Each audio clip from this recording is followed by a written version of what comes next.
کے نبی فرماتے ہیں سبعۃ یظلھم اللہ فی ظلہ یوم لا ظل الا ظلہ، کل قیامت کے دن جب اللہ تعالیٰ کا عرش کے سائے کے سوا کوئی سایہ نہ ہوگا، 7 قسم کے لوگ اللہ تعالیٰ کے عرش کے سائے میں ہوں گے۔ اس میں کوئی نوجوان بھی ہوگا جس کو کسی عورت نے زنا کی دعوت دی ہو، زنا کی طرف بلایا ہو، اور وہ کہنے لگتا ہو قال انی اخاف اللہ، میں اللہ تعالیٰ سے ڈرنے والا ہوں۔ ایسا نوجوان کل قیامت کے دن، قیامت کے روز، پرلے کے دن، قیامت کے دن اللہ تعالیٰ کے عرش کے سائے میں ہوگا، جس دن میرے بھائیوں کو یہ سایہ نہیں ہوگا۔ زنا بہت بری چیز ہے، نوجوانوں اپنی جوانی کی حفاظت کرو۔ آئیے میں آپ کو ایک واقعہ سناؤں، اور یہ واقعہ سید نذیر حسین محدث دہلوی کی کتاب کے، محدث دہلوی کے زمانے کا واقعہ ہے۔ آپ نے سنا ہوگا سید محدث نذیر حسین دہلوی کا نام، ان کے مدرسے کے شاگرد تھا۔ اس وقت میرے بھائیوں کھانے کے لیے مدرسوں کے اندر مطبخ نہیں ہوا کرتا تھا، بلکہ جاگیریں لگی ہوتی تھی، ٹفن کا بندوبست ہوا کرتا تھا۔ بچے اپنے اپنے ٹفن لے کر کے آیا کرتے تھے، گھروں سے کھانا لے کر کے آیا کرتے تھے۔ ایک لڑکا جس گھر سے کھانا لے کر کے آتا تھا، اس گھر کی لڑکی کی نگاہ اس لڑکے پر خراب ہو گئی۔ ایک دن یہ لڑکا رات میں کھانا لینے کے لیے جاتا ہے، اس لڑکی کے گھر پہ کوئی موجود نہیں ہے، اس کا باپ بھی نہیں ہے، اس کی ماں بھی نہیں ہے، اس کا بھائی بھی نہیں ہے، کوئی نہیں ہے۔ یہ اپنا ٹفن لے کر کے جاتا ہے تاکہ کھانا مل جائے۔ وہ لڑکی اس کو زنا کی دعوت دیتی ہے اور کہنے لگتی ہے آئے نوجوان، آج میرے گھر میں کوئی نہیں ہے، نہ تو میرا باپ ہے، نہ میری ماں ہے، نہ میرا بھائی، نہ میری بہن ہے، آج جو کرنا ہے میرے ساتھ کر لے۔ وہ لڑکا حیرت میں پڑ گیا، کہا کیا؟ میرے ساتھ زنا کرو۔ اس نے منع کر دیا، نہیں میں تیرے ساتھ زنا نہیں کر سکتا ہوں۔ وہ لڑکی اس کو بہکانے لگتی ہے اور کہنے لگی اگر تو میرے ساتھ زنا نہیں کرے گا میں ابھی شور مچا دوں گی اور یہ کہوں گی کہ تو میری عزت پر ڈاکہ ڈال رہا ہے، پورے گاؤں کے اندر بدنام ہو جائے گا، پوری دلی کے اندر تو بدنام ہو جائے گا، لہٰذا تجھے میرے ساتھ زنا کرنا پڑے گا۔ اب یہ بیچارہ لڑکا بڑا پریشان ہے، میں کیا کروں؟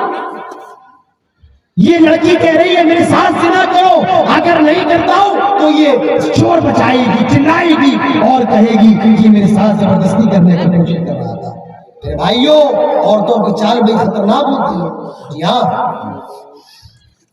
یہ لڑکا کہتا ہے، بہت غور سے سننا، کہنے لگا ٹھیک ہے میں تیرے ساتھ زنا کرنے کے لیے تیار ہوں، لیکن مجھے قضائے حاجت کی ضرورت ہے، مجھے لیٹرین لگ رہی ہے اور مجھے لیٹرین کرنے کے لیے جانا ہے۔ وہ لڑکی کہتی ہے ایسا کر میرے گھر کی لیٹرین میں جا کر کے کر لے، مدرسے جانے کی ضرورت نہیں ہے، قضائے حاجت تو لیٹرین میں جا کر کے کر لے۔ یہ لڑکا لیٹرین میں جاتا ہے، گندگی کرتا ہے، لیٹرین کرتا ہے، اور جو لیٹرین اس نے کی تھی اس کو لیتا ہے اور اپنے جسم پر لگا لیتا ہے، اپنے ہاتھوں پہ لگا لیتا ہے، اپنے جسم پر مل لیتا ہے اور اس لڑکی کے سامنے کھڑا ہو جاتا ہے۔ لڑکی نے دیکھا چھی لیٹرین لگا گیا، چلا گیا، بنا دیا اس نے، بنا دیا، چلا گیا۔ اتنی ہی رات میں سردی کی رات ہے، یہ میرے بھائیوں آپ کے ارریہ کی طرح سردی نہیں، دلی کی سردی بہت خطرناک ہوتی ہے، دلی کی ٹھنڈی بہت خطرناک ہوتی ہے۔ یہ ٹھنڈی کی رات میں اپنے مدرسے لوٹ کر کے آیا اور اس نے اتنی رات میں ٹھنڈے پانی سے غسل کیا۔ میرے بھائیوں گرم پانی کا انتظام نہیں تھا، ٹھنڈے پانی سے غسل کیا اور غسل کرنے کے بعد وہ صاف ہوتا ہے، اللہ کی بارگاہ میں معافی مانگتا ہے اور کچھ دن کے بعد اس لڑکے کا انتقال ہو جاتا ہے، یہ لڑکا مر جاتا ہے۔ میرے بھائیوں مجھے بتاؤ یہ یہ کون سی چیز تھی جس نے اس لڑکے کو مجبور کیا؟ اس لڑکے کی پاک دامنی تھی۔ میرے نوجوانوں، اپنی جوانی کی حفاظت کرو۔ اللہ کے نبی نے جوانی کی حفاظت کا طریقہ بتایا ہے، اور وہ کیا طریقہ ہے؟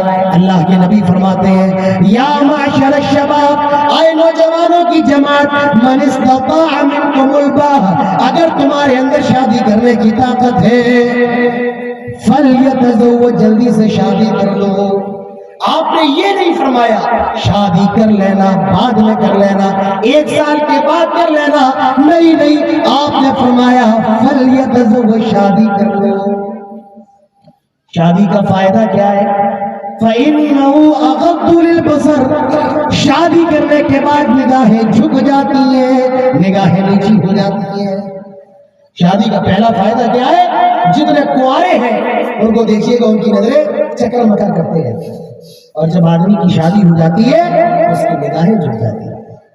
اور دوسرا فائدہ وَأَحْسَنُ لِلْفَرْجِ، شرمگاہ کی حفاظت ہو جاتی ہے۔ شادی کا پہلا فائدہ یہ ہے نظریں جھک جاتی ہیں، دوسرا فائدہ یہ ہے کہ شرمگاہ محفوظ ہو جاتی ہے۔ اللہ کے نبی فرماتے ہیں اگر تمہارے اندر شادی کرنے کی طاقت نہیں ہے، فرمایا ایسا کرو روزہ رکھ لو، فَإِنَّهُ لَهُ وِجَاءٌ، روزہ یہ گناہوں سے بچنے کا ڈھال ہے۔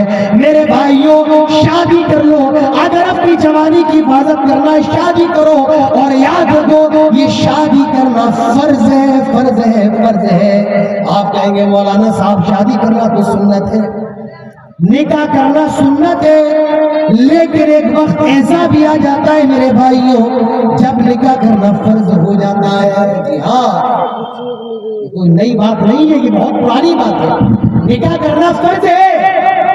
آدمی جوان ہو گیا ہے، لڑکا جوان ہو گیا ہے، کمانے بھی لگا ہے، اور اس کو یہ ڈر ہے اگر وہ شادی نہیں کرے گا تو زنا کے اندر مبتلا ہو جائے گا، اگر وہ شادی نہیں کرے گا زنا کا شکار ہو جائے گا۔ ایسے نوجوان لڑکے پر شادی کرنا فرض ہے، اور جس لڑکی کو یہ خطرہ ہو کہ وہ زنا کا شکار ہو سکتی ہے، اس کے گارجین کو چاہیے، اس کے ذمہ داران کو چاہیے وہ اس لڑکی کی جلدی شادی کروا دے۔ اللہ کے نبی فرماتے ہیں اے لوگوں جلدی سے شادی کر لو۔ لیکن آج لڑکوں کی عمر 25 سال کی ہو گئی، 27 سال کی ہو گئی، 30 سال کی ہو گئی، گھروں میں کنوارے بیٹھے ہوئے، بیچاری لڑکیاں بھی کنواری بیٹھی ہیں۔ کیوں؟ ان کا باپ بیچارہ غریب ہے، جہیز دینے کو پیسے نہیں ہے، موٹر سائیکل کہاں سے دے گا، 5 لاکھ روپے کہاں سے دے گا؟ میرے بھائیوں، اس جہیز کو اپنے سماج سے ختم کیجئے، یہ جہیز سب سے بڑا ناسور ہے۔ اور میں ان والدین سے بھی کہنا چاہتا ہوں جن کی جوان بیٹیاں ہیں، جب تمہیں نیک لڑکے مل جائیں، دیندار لڑکے مل جائیں، اپنی بیٹیوں کی شادی کر دو۔ یہ نہ دیکھو کہ لڑکا کتنا زیادہ پیسے والا ہے، آج یہ بھی دیکھا جاتا ہے لڑکے کے پاس زمین کتنی ہے، لڑکے کی سرکاری نوکری ہے یا نہیں ہے۔ میرے بھائیوں، اگر تمہاری لڑکی جوان ہو گئی ہے، شادی کے لائق ہو گئی ہے، اور کوئی دیندار لڑکا مل جائے، اس کا خاندان نہ دیکھو، اس کی کمائی نہ دیکھو، نوکری نہ دیکھو، بلکہ اپنی بیٹی کی شادی کر دو۔ حضرت موسیٰ علیہ السلام مصر سے بھاگ کر کے مدین پہنچتے، مدین جاتے، ایک پیڑ کے نیچے آرام کر رہے ہیں، لیٹے ہوئے ہیں۔ حضرت موسیٰ کی نگاہ پڑتی ہے، 2 لڑکیاں کھڑی ہوئی ہیں۔ موسیٰ علیہ السلام دونوں لڑکیوں کے پاس جاتے ہیں اور کہتے ہیں کیا معاملہ ہے، آپ دونوں یہاں پر کیوں کھڑی ہیں؟ یہ دونوں لڑکیاں جواب دیتی ہیں ہمیں اپنے جانوروں کو پانی پلانا ہے، اور ہمارا باپ بوڑھا ہو چکا ہے، اور جب تک یہ مرد رہیں گے ہم اپنے جانوروں کو پانی نہیں پلا سکتے ہیں۔ حضرت موسیٰ علیہ السلام جاتے ہیں، کنویں کا پتھر اٹھاتے ہیں، اور ان لڑکیوں سے کہتے ہیں اپنے جانوروں کو پانی پلائیں۔ وہ اپنے جانوروں کو پانی پلاتی ہیں، اور پانی پلانے کے بعد جب اپنے گھر پہ لوٹتی ہیں، اپنے ابو کے سامنے پورا ماجرا بیان کرتی ہیں۔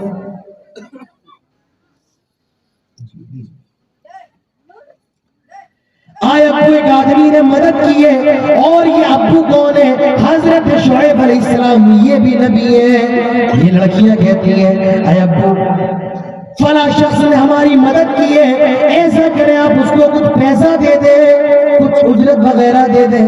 حضرت شعیب نے کہا جاؤ اس کو بلا کر کے لاؤ۔ ایک لڑکی آتی ہے حضرت موسیٰ کے پاس، اور کیسے آئی؟ تمشی علی استحیاء، بڑے شرماتے ہوئے آئی، شرم و حیا کا دامن لپیٹ کر کے آئی، اور کہنے لگی آپ کو ابو بلا رہے ہیں، چلیے آپ کو میرے والد صاحب بلا رہے ہیں۔ حضرت موسیٰ گئے، حضرت شعیب نے پوچھا آپ کون ہیں، کہاں سے آئے؟